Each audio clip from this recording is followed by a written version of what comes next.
Do you find yourself pouring from an empty cup every single morning, rushing to get everyone ready while your own needs wait again?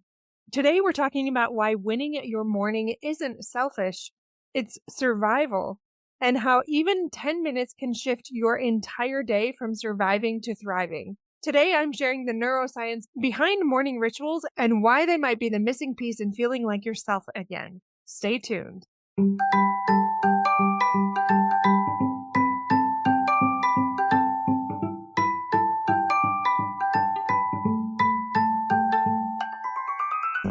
Welcome to Fulfillment Therapy. I'm Kendra Nielsen, wife, mom, and licensed therapist.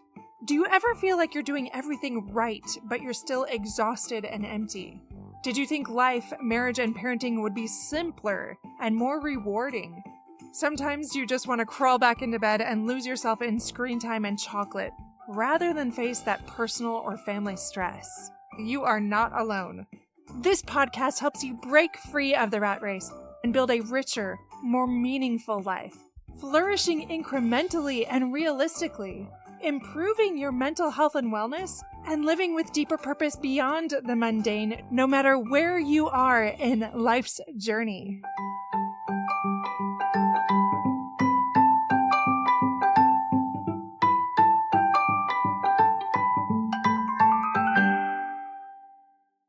Welcome back, my friends. Today is a little bit different. I've had several people reach out, listeners and even clients, saying, I would love to be on your podcast, but I'm super insecure. I do not want to have people see me or hear me. And I was like, no problem. Just give me a list of questions and I'll answer them myself. You don't have to be on the video. If that is you, feel free to reach out to us at hello@fulfillmenttherapy.org and I can do the same for you. And there's been one thing that I keep getting questions on and something that I've had to fine tune again and again. And so I felt like it would be helpful to come back to that, especially as one listener submitted some questions for me to answer. I really believe that this is going to help you in your own journey. But I'm going to start out with a personal story. So as many of you know, and as I've talked about on the podcast before, I struggle with seasonal affective disorder and where I live in Idaho, and I've also lived in Wisconsin and Minnesota. And they are all consistently parts of the United States that do not get as much sunshine, especially half of the year. And I am struggling with that. And hopefully someday I will move where there's more sunshine. But until then, I was like, I can't be that person that keeps making excuses and need to take some action because it impacts not only me, but my family. So I did that. And honestly, every year I fine tune it a little bit more. Sometimes I fall off the bandwagon for a little bit and then I hop back on. I'm getting better and better at making it something that is best suited to me. So I'm going to share what I do, but I want you to keep in mind there might be things for you that work better. I have read a lot of books about morning routines and about the science behind it and mental health books, all of which I've kind of incorporated parts that help me the most. Certain times of year, it might have to look a little bit different. Like summers, I usually back off of it a little bit. I'm getting outside more. I'm doing different things where I don't necessarily have to do all of these, or I do some of them. Some of the things I'll talk about today are definitely non-negotiables, and others can be tweaked according to travel or whatever that might be. So that's kind of the background on that. I want to answer these questions, and then I'll go into more of those details as I go. This listener asked me, what does your personal morning ritual look like, and how long have you been practicing it? Well, I've been practicing variations of this, honestly, probably since I was 16. I've talked before on the podcast episode about Savers by Hal Elrod, I believe, Morning Routine, Morning Miracle, and several other people, like different renditions. I've done naturally since I was 16, like especially the movement, but I haven't really dialed in those other parts until, probably after babies. I didn't even know about this for a while. So maybe the last few years, and I'll tell you what mine currently looks like. Each year I might alter this just a little bit, but this is what it looks like right now. I'm pulling out my paper to show you that I have next to me. What I do is I go to the gym. I get up with my husband. He's currently getting up with me, which has been really nice. Usually I do this on my own, but I get up at 4:45. He likes the extra 15 minutes. The night before, I have already put my workout clothes out, my water bottle, my shoes, my socks. Everything that I need is right there and ready, including my clothes to get ready in after all of that. I take my shower in the evening, so I don't have to worry about any of those things. And then I go to the gym, and when I come home, I go into my office and I have a little fridge. I set everything up so this would be very simple. I even got a little microwave. It's all ready to go. I researched, I said, what are the best things to have in the morning? You might all have different ideas on what that might be. For me, I don't drink coffee, so I wanted something in my morning ritual that would be cozy and something I would look forward to. So I have some aromatherapy. I have essential oils that I like, and I turn that on right as I start my miracle morning. But before I do that, I made very healthy muffins with the best possible ingredients, and I put all of the good stuff I could find in those muffins. And so there's more fiber, there's more like everything in there. And I froze those. I put them in my little freezer in my fridge. And I get one of those out when I come back from the gym and do half water, half almond milk. I put that in the microwave for a little while, and then I start steeping my tea. I put my tea in there, a very healthy tea, because I don't drink caffeine. It's like a turmeric tea, or there's even a dandy blend tea. It's like a dandelion tea with some other stuff that's healthy for you. There's just different variations that I've come to really love.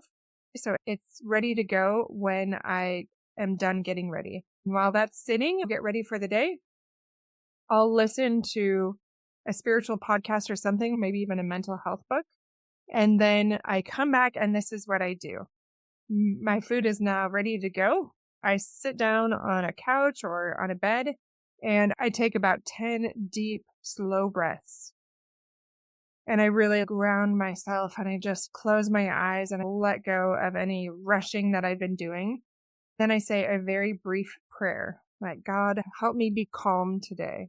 So that's considerate, attentive, loving, and mindful. So help me be mindful today.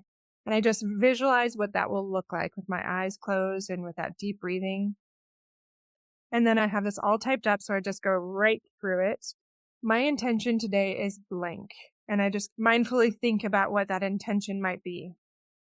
And then I give brief affirmations. So say one short identity-based affirmation 2 to 3 times a day. For example, with God's help, I am a present, playful wife, mother, and person today. It changes based on the day. Or I choose connection over tasks today. Or whatever it is for your personality type that resonates, it's the thing that you've been really focused on and you really want to do more than any other. And this is the thing that shifts a lot based on what I'm trying to accomplish. And then I will pull out my phone. I try to avoid my phone as much as possible the first part of the day. And I will do the voice memo app on my phone and I will just audio journal, talk about what drained me the most yesterday and briefly explore what was draining and why. And then for me personally, because of my faith background, I ask, where did I see the hand of God in my life yesterday? What are the good things that I noticed? When did I feel the most like the mom, the wife, the friend, the human that I want to be? After that, I talk about the top 3 things that I'm grateful for from the previous day or even that morning. And then how I lived my top values. This will be different for you. Your top values are not going to be the same as mine, and you have to identify what yours are. But mine are faith, family, and adventure or novelty or growth. So those are some of the more important ones for my mental health. I'll just read you exactly what I put down. What's one way I will live my faith today? What's one way I will honor my family today? What's one small adventure or novelty or growth area I can allow today? Every day it's building on each other. I set that intention or that freedom, that presence for the day. And I say, if I could get one thing right today in line with my values, it would be one thing I will not do today to protect my values is. And then I end with my closing mantra that I repeat quietly while I just sit and breathe and I smell that aromatherapy that I've turned on. Then I turn off my phone. At the end of the week, there's a little button that will transcribe everything on that audio memo. It transcribes it all. I just copy and paste it into my digital journal I did forget to mention, I don't always have time, but do a recap of the day before, like a little journal entry too. So it has those things, but also a journaling aspect. And because it's daily, it doesn't have to be very long. At the end of the week, I'll add those all to my journal. For now, I just shut my phone and then I take my vitamins and eat my breakfast, whether it's a healthy omelet I've made ahead of time in big batches and a lot of healthy vegetables in there, things like that, or my super healthy muffin and my healthy tea. And I will eat those things. While I'm doing that, I'll track my top goals. It doesn't have to be excessive. It can only be one if you're starting out. For my 5 right now, I just say, am I tracking my food daily? Now, I don't always do that. And depending on the person, I would recommend against doing that. But for me, after the holidays, I get off track and I forget what I'm consuming as much. And this is helping me get back into those better habits. And I know that I'm not going to take it to an unhealthy space. Like it's simply for awareness. So I track my food daily. Like I take pictures and that's all that I do really. In this app, I know if I have enough protein and if I'm going over the amount that would be wise for me. Then my other habit is, did I do my full morning ritual? Did I give it my best effort? Did I exercise? Did I read scriptures as a family and do couple prayer, individual prayer? Those are the top things that I care about. I often tweak this. So sometimes I make it more specific. Did I spend even just a few minutes one-on-one with one of my kids? Like I've said, 15 minutes of intentional time with a child a day. And it obviously might be more than that, but where you put away all devices and you just are present with them and playful and attentive, something like that. It can be very simple, but I adjust those as needed. Right now, I'm just getting back into things as I slipped away from some of those. So those are the ones that matter to me right now. I created a little tracking sheet. It's just a 90-day tracker, and you can find those online. I have those on my website, I believe. You can email us if you need that as well. I've done my vitamins, my food, my goal tracking. When I break this down, you might be like, wow, that's so overwhelming. I want nothing to do with that. My friends, I promise you, you don't have to do this. This is just me as a therapist, knowing what works, what doesn't, wanting to get really dialed in at this point right now. Now, all of this stuff really does only take me about 15 minutes. It's not long. It's broken down in very simple ways so that I can build off of each day and live with more intentionality and not get stuck in that complacency where I'm just existing. I don't want to live a life where I'm just existing, just surviving, going through the motions. I'm not joyful in that space. I feel lost, listless, depressed, and tired. So if you find yourself starting to feel like that, try this 15-minute thing. Now, the movement, I do take longer. That's a big non-negotiable for me because that wakes me up. It gets me out of this anxious state, just wanting to put the covers back over my head. It helps me move forward and see the world in a better way if I start with movement first thing. I love to get my heart rate up. But for you, it might be different. It might be more gentle. It might be something else entirely. You do not have to do this exactly like me, but that's what it looks like. The next question she asked was, as a therapist, what made you realize the importance of having a morning ritual in the first place?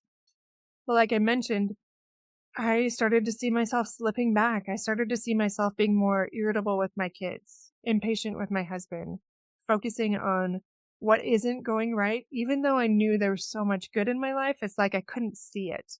And so that's when I knew that I needed to really get a morning ritual in place and make it something that I could enjoy. And then also when you see the fruits of it, you know how important it is. For example, seasonal affective disorder for me is pretty rough. Like I just do everything I can sometimes and I'm throwing everything at it and I'm just surviving even still in the darkest weeks and the coldest weeks. I've noticed as I stick to this routine with the most effective vitamins, with healthy meals, with all of those things, that I am seeing the good more. I'm not fault finding as much. I'm not going to escapism with screens as much. Sometimes I do in the evening when it's been a really long day. Like I might watch a show while knitting and there's still space for that. But communicating where I'm at with my family and being open and honest about things. But anyway, what I was saying, the fruits of that I've noticed is I am more positive. I am pausing and not going so quickly to tasks or being negative. I'm not so impatient. I'm seeing these small shifts that start to build and build. Over time, you realize, wait, I feel more like myself. It just kind of snuck up on me. I didn't even notice it, but I am feeling better. And I know that happens with my clients, and that can happen to you as well. If today's episode resonated with you and you're ready to dive deeper into creating the life you need and deserve, I'd love to invite you to explore our courses at fulfillmenttherapy.org. We have resources specifically designed to help parents like you prioritize yourself without the guilt. I'll see you back here shortly for part 2.